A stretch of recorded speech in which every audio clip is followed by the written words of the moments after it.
Hi everybody, this is Cityscrapper. Thank you so much for joining me on my channel today. Today I am super happy to be joining the Confessions of a Paper Addict cut files, 20 Days of Christmas and Summer cut files.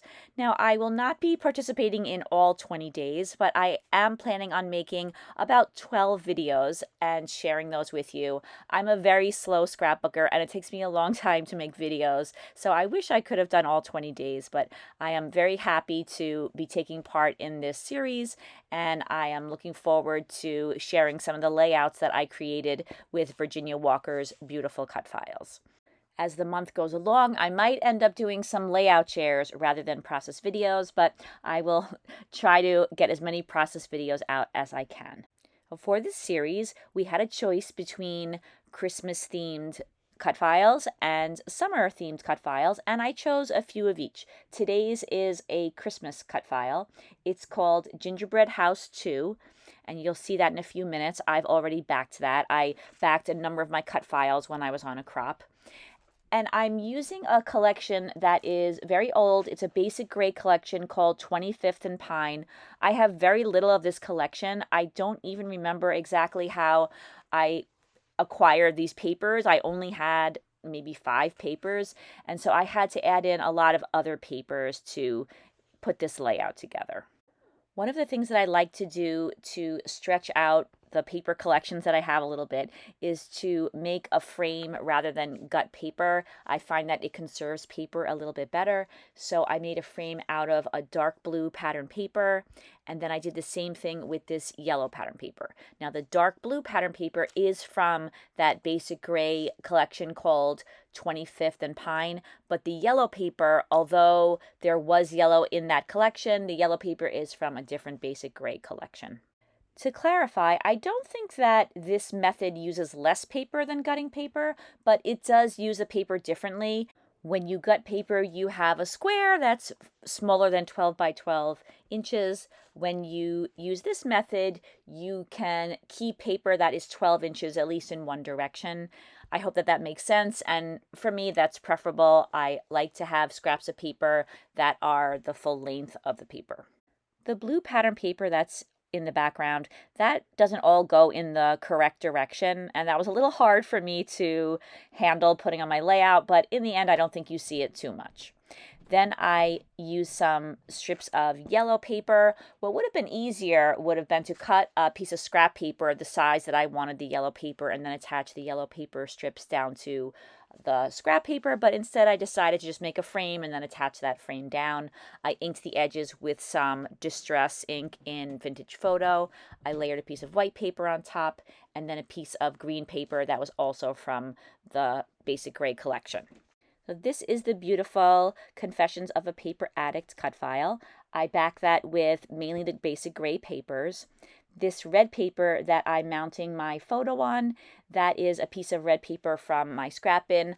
I use the color scheme of the basic gray collection, and then I just tried to match in different scraps and different pieces of pattern paper that I had that were the same colors.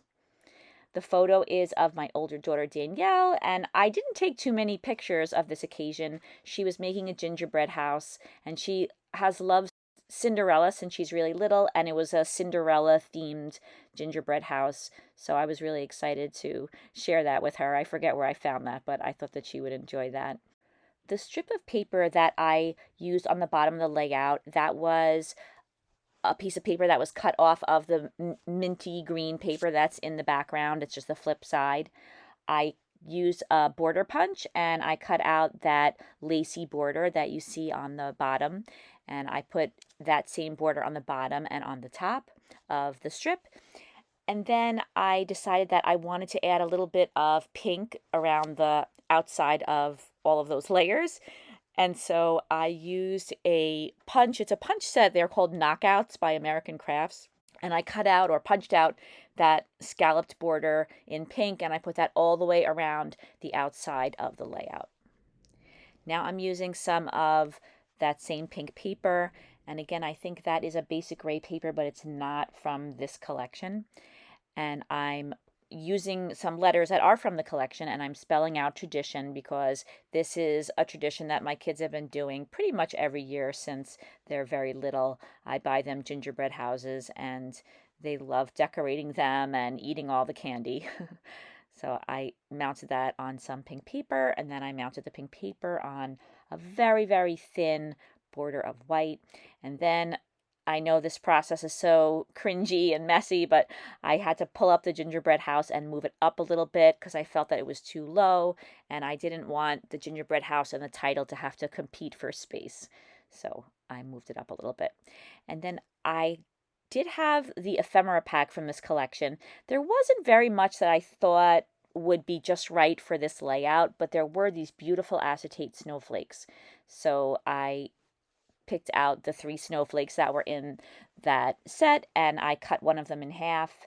I put a little bit of ATG adhesive on the back of the snowflakes in places where there was a little bit of color so that you wouldn't be able to see the adhesive through the acetate pieces.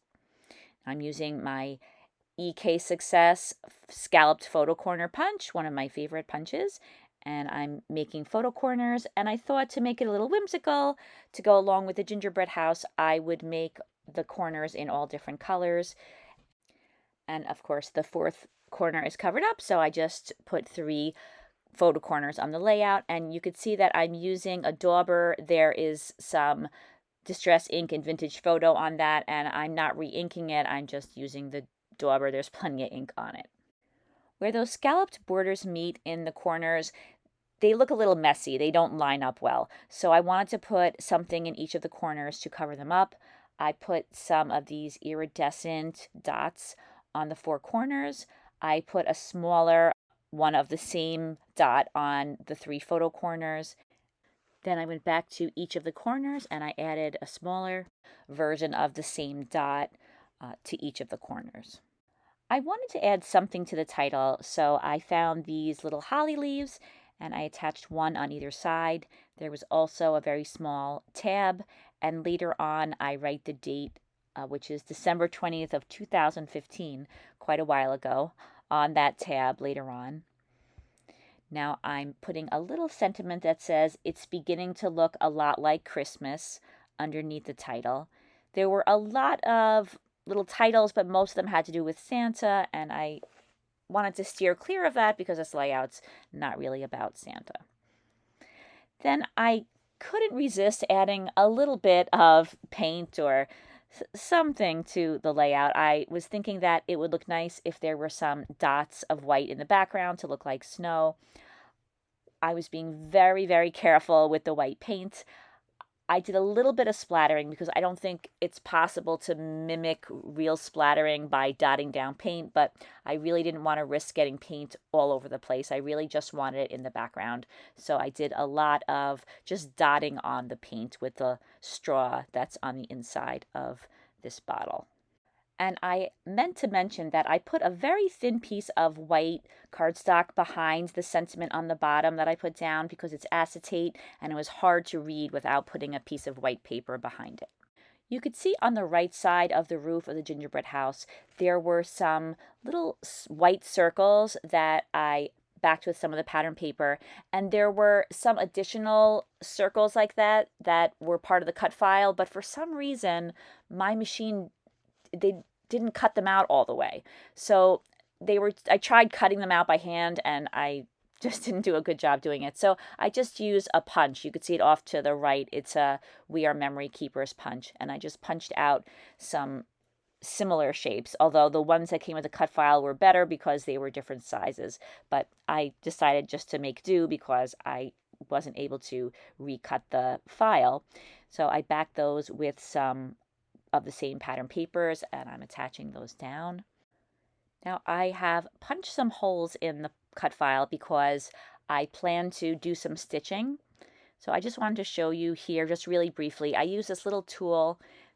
I got this way back when in TJ Maxx, and this allows me to punch holes through the white part of the cut file, and then I go back and I do a very simple back stitch, and I don't stitch through every white line in the cut file. I just wanted to get a little bit of stitching and texture on there. I just love hand stitching on cut files. I just think that it adds so much.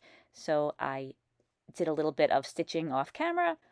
It was bothering me that those dots that I had put in the corners, they drew too much attention. I didn't want to draw attention to that part of the layout. I just wanted to cover up the corners of those punched out borders. So I am going to take those iridescent dots off of the corners, and I put a whole bunch of them on the roof of the gingerbread house. And because I used holly leaves on the title, I thought it would be good to bring the whole layout together, and so I added a holly leaf to the gingerbread house.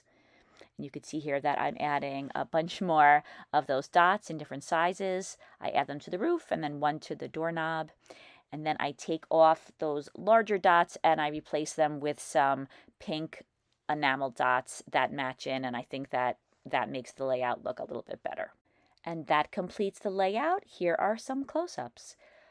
If you take a look in the description box, you will find links to all of the other scrapbookers who are following along with day 4 of 20 days of cut files. And I forgot to mention that each day of 20 days of cut files has a theme.